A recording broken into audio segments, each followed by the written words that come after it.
بسم الله الرحمن الرحيم يسبح لله ما في السماوات وما في الأرض الملك القدوس العزيز الحكيم هو الذي بعث في الأميين رسولا منهم يتلو عليهم آياته ويزكيهم ويعلمهم الكتاب والحكمة وإن كانوا من قبل لفي ضلال مبين وآخرين منهم لما يلحقوا بهم وهو العزيز الحكيم ذلك فضل الله يؤتيه من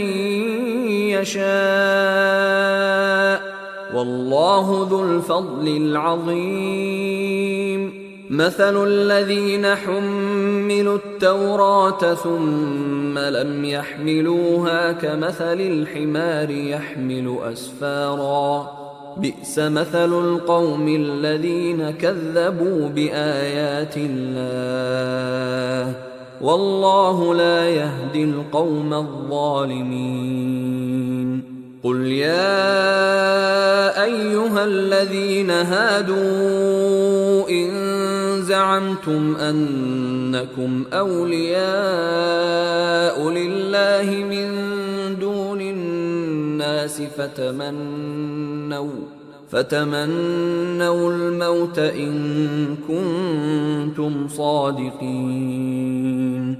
ولا يتمنونه أبدا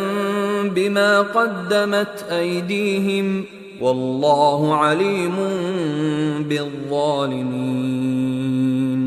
قل إن الموت الذي تفرون منه فإنه ملاقيكم ثم تردون إلى عالم الغيب والشهادة فينبئكم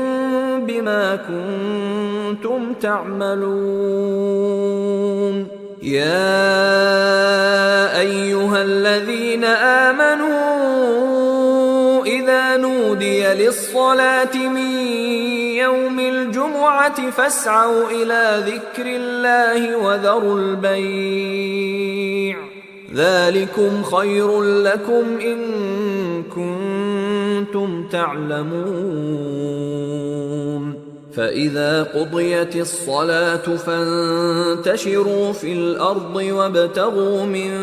فضل الله واذكروا الله كثيرا لعلكم تفلحون وإذا رأوا تجارة أو لهوا انفضوا إليها وتركوك قائما قل ما عند الله خير من اللهو ومن التجارة والله خير الرازقين